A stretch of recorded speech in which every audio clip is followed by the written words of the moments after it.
that still stands now. Kasi kayo pa rin ni Claire. Alam ko naman po yun eh. Alam ko pong tapos na yung sa amin ni Angela. Pero mami, gusto ko pa rin siya makausap. Gusto ko pong ipaliwanag yung mga bagay sa kanya. At least, say sorry to her for breaking her heart. Oh, Claire. Dito ka pala. Tito. Paalis na rin siya, Tito. Diba, Claire? Yeah. Sige pa, mauna na ako.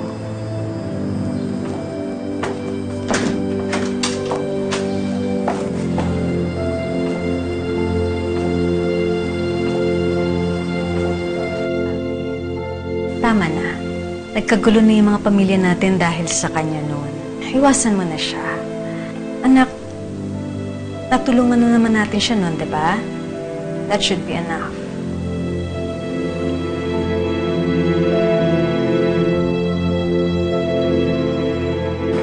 Ano problema na? Naghahanap na naman ng gulo, Tito. Pero wag po kayong mag-alala. Hindi na po ako magpapaapak ulit sa kanya. Handa ka na ba humarap kay Francis? Opo. Sana may malaman po ako makakatulong sa akin galing sa kanya.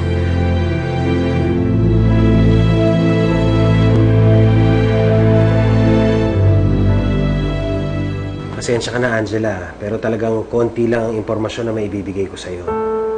Alam mo, nung nag-uusap kami noon, ang natutunan namin tungkol kay Angela ay ang malaking trauma niya sa apoy. Wala ba siya sinabi kung saan o kailan? Alam mo, nung nag-uusap kami, meron siyang nabanggit na isang malaking kwarto. Siguro doon niya naranasan ng sunog. Naalala ko nga, tinanong ko din siya kung may mga kasama ba siya ron na kapatid, kamag-anak, pamilya. Pero ang sabi niya, wala. Wala po ba akong nabanggit na kahit na ano sa inyo tungkol sa pamilya ko? O kahit na ano po na pwede kong panghawakan sa paghahanap ko sa kanila? Huwag ka mag-alala. Magandang umpisa na to. Ngayon, alamin na lang natin kung mayroong sunog dun sa bundok ko sa nakita ni Calvin. Kung kailangan, bawat barangay puntahan natin, gagawin ko. Salamat po, Tito. Kailangan natin bumalik sa trabaho. Ibang araw na lang natin hanapin yan. Maraming muna na kami. Sige. This is a good start. Salamat, ha? Dok, salamat po. Ingat ka.